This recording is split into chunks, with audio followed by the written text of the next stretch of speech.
Good morning. Hand today is going to be 10-4 offsuit. We are under the gun, and of course we fold this. This is another blind versus blind hand. So we have a limp, or the small blind completes, and the big blind checks. So this is going to be a difficult hand to analyze.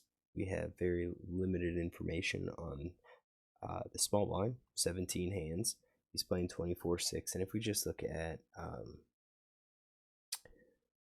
raise first in stats, limp first in stats, it's uninformative. Even the VPIP is a bit uninformative. 1 out of 2, 1 out of 4, 0 out of 2, 0 out of 2, 1 out of 3, or whatever.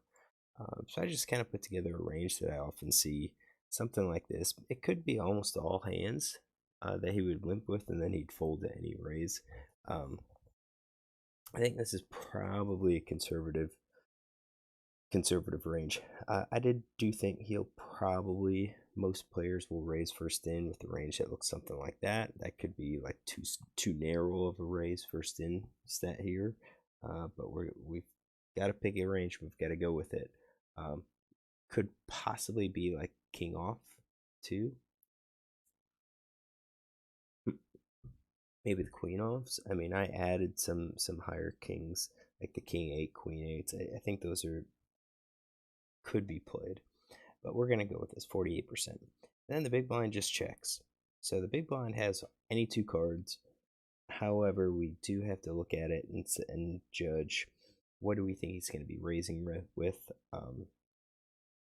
Pre-flop raise from big blind 6%, so 5 out of 80. Those were basically all 3 bets. So I don't know if he ever faced a limp. Faced a limp pre-flop. So there's raise with previous limper, 0 out of 4 in this case. So I guess he hasn't. But again, it's 4 hands. So the thing that we could do, I gave him any 2 cards, and then I thought, okay, what's going to be the most likely raising range, and see if we could X that out. I started with this 3-bet range. I believe this is the player, based on our notes, that had the ace queen. Oh no, he called ace queen. He check raise, min raises, min raise plus to get all in. He had top pair. I think this is a player that had 10s, pocket 10s, that c-bet the 100%. And he was up against ace queen, maybe. No, he had ace queen himself. So if we just look at the 3-bet range, it's going to be queens plus ace queen plus, I think. So queens plus ace queen. And then that just seems a little too narrow. Do we have a 4-bet? No, it's the same, queens plus. So we've got like called 2 bets from blinds range, and it's quite like that included jacks. Do we include these as just checking behind, or is this maybe a raise? I mean, we could probably scale it and say, okay, well, I'm pretty confident queens plus ace queen, those are going to be our betting range. And then maybe say 50% on some of these other ones. I think what we'll do is do this and just leave 100% of all the other ones, because probably 50% of the time we could estimate that 100 and kind of go with it. So we've got a massive range versus a not so massive range, but still both ranges are missing the premium hands. Flop comes queen, queen, 7. So I find these actually somewhat hard to play. And I think it's somewhat, I've got 2 different opinions. One, when you initially see it, you're like, oh, great queen, I missed. Just going to be a check fold. But then you'll have to think, well, 2 queens are out there, so the other opponent's going to miss too. Miss most of the time. Could I bet and take it down? So it's one of those, how do we proceed with a board like this when we have a bigger range? So small blind checks, I don't think that tells us anything. Maybe it tells us that he doesn't have like a full house, or maybe 3 of a kind. And then villain 2 checks behind. And I think here we're going to leave full house in there, but I do think three of a kind's probably out. I think he probably would have bet that. He's in position. There's a flush draw out there. We'll probably make some sort of small bet, make one big blind bet here to try to get some money in the pot. If it was a rainbow suit, I'd probably include this as like a potential slow play, but I think generally, no, they're not going to be doing slow play. And then I think the rest of the hands are still in his range, so just a little. I think we lose the queens for him. And that's kind of why, if you're in this spot, you probably just need to bet. When it goes check, just go ahead and throw out a bet in there. It keeps the queens in your range. Keeps a lot of okay hands in your range. But checking just takes out the best one. It takes out the queen because you'd assume people would be betting. All right, so 9 of spades comes out. Villain checks. And at this point, I do think 3 of a kind's out. I think he's going to bet or maybe go for a check raise if he has them. So we're going to say like 50% for the 3 of a kind. Because of the possibility that he was going, not necessarily slow play, and that's, I think, difference with full house. So the slow play full house would just be check call and then probably bet the turn. The 3 of a kind, I think he's checking with the intention of check raising, so we'll include that. I don't know if he would still have middle pair or not.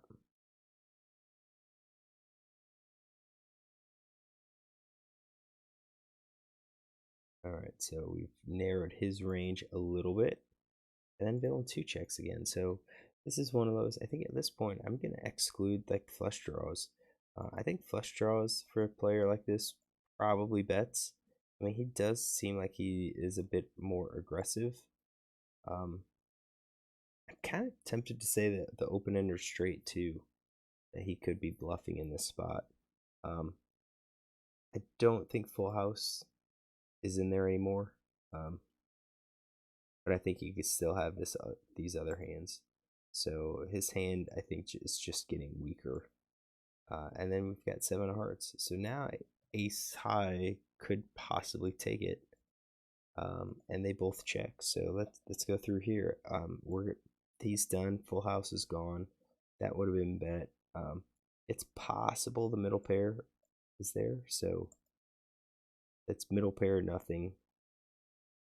He checks behind again. Full house is out. And we're looking at this pocket pair below top. I think that's what we're looking for. So hands get shown. Ace 5. That was in his hand. It's one of the ace high hands. He has it, and then king 3. Definitely. I mean, king 3 off. It was any 2 cards. So, really, it was just kind of this guy. Completed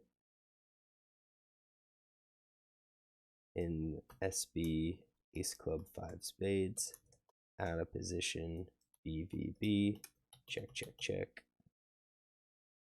On queen of clubs, 7 of clubs, queen of spades, 9 of spades, 7 of hearts. So we know that he completed in small blind, ace 5 off. And then, yeah, we could add the note here. Check in big blind with king hearts 3 clubs. In position BvB. Check, check, check. All right, so let's talk about these hands. One, I think that's strong enough to raise pre-flop. 100%. Holds around, gets to ace 5, raise it. Apply pressure. Probably is going to get the call initially, and then I think you would probably, so here you could check. You could check. If big blind bets, you call, and then you check, and if it goes check check, then I think you lead into them on the river. Or you can c-bet. And I think this is one where I would c-bet because I have the ace of clubs. I've got a backdoor flush draw as well. And you know that if you bet, you don't have, you have a block of a club draw. What you're basically betting is just your ace high. You're bluffing entirely. It's going to be hard for him to call. He has, if you raise and he calls, you've got like 8, 9, 9, 10, Jack 10. You've got those hands that could be in his range. You've got the clubs that could be in his range, but we know he doesn't have the club draw. So if the turn brings another club, we could easily bet again. If the card brings an ace, we could bet. If it brings a 5, we could possibly bet. We can't be afraid of that pair. Because the thinking player is going to look at that board and say, yeah, you probably missed that hand, and they'll probably call your c-bet with,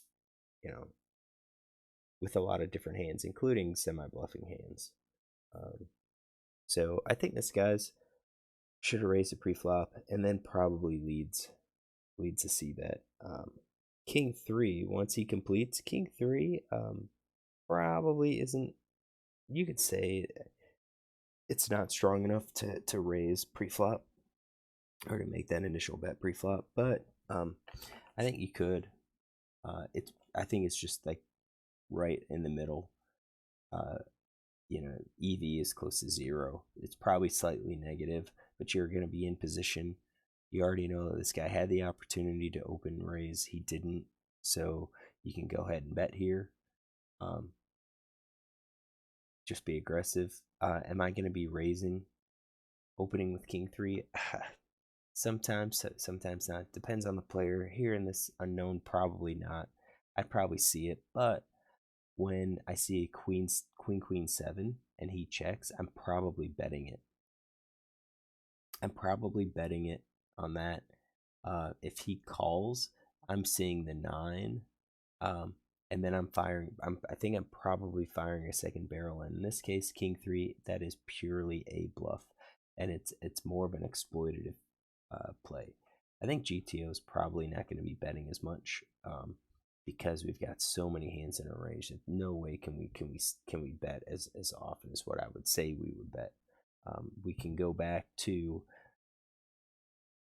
the flop here and just look at the breakdowns. 63% are no made hands. So even if we just look at value and say, okay, our value hands are going to be we'll even say 8, 9, 10s, jacks could be value. Middle pair, probably not. When we just do that, you're looking at 9%. You need, so almost 10%. You need 20% bluffs. You do flush draw, 2-card backdoor flush draws. That's there, and then you can kind of do maybe like ace high to get you there. I'd be selective, and that's why. Here you're looking at, that's 20%. Let's do our A side. That's 31%. Your C bet, you would be betting 31%. You're checking behind a lot, so this hand's probably a check behind, but you could use it as a pure bluff. You've got basically nothing here other than a king. I think GTO would probably favor, though, bluffing with like spades, backdoor spade draws. Like we have already included all of our 2-card backdoor flush draws, so we've got those. Probably favors cards that might have a backdoor straight, so a jack throwing in the jack 10s. Let's go ahead and do that. Throwing in jack 10s, 10 9s, 9 8s, jack 9s, 10 8s. Throwing those in there. You could look at maybe also including like your 8 6s, 9 6s,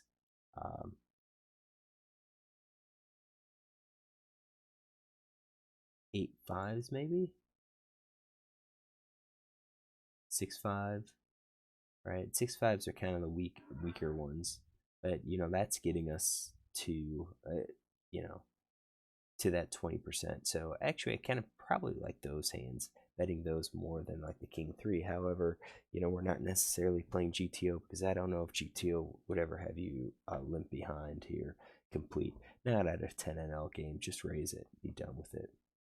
So I think both players kind of made mistakes. I think king 3 had an opportunity to pick up the pot. Either on the flop, or actually if it goes check check and the 9 comes, he could bet, and ace 5 I think would have a hard time calling. He's got no draw, he's just calling with an ace. He would just be calling to see if his hand is good. Now with that 7, I probably wouldn't have fired the river, because now it gives the ace a chance to say, well, if he doesn't have a pair, I've got an ace high, we're going to split it. So it gives him reason to call on the river. But if that 7 was, let's say, a 3 or 2, a jack, a 10, 10 maybe not, maybe, well, no, a 10, an 8, yeah, a 6, basically anything that pairs the board. I think you would bet again, and I think the ace 5 folds. So aggression would win this pot. I know it's a small pot, it's 2 big blinds. Some people say don't go broke chasing small pot, but it just kind of sets up images to when you're going to bet here. People are going to know it. So when you do kind of get into a situation where you hammer, people might not fold, and that gives you value. So hopefully you enjoy this hand. I'm not going to run GTO blind versus blind. It's massive range versus massive range, and I think I think we did a good job just kind of looking through and talking about how each player could have played it, or how I think I would have played it. So hopefully you enjoy this. If you do, look tomorrow for another.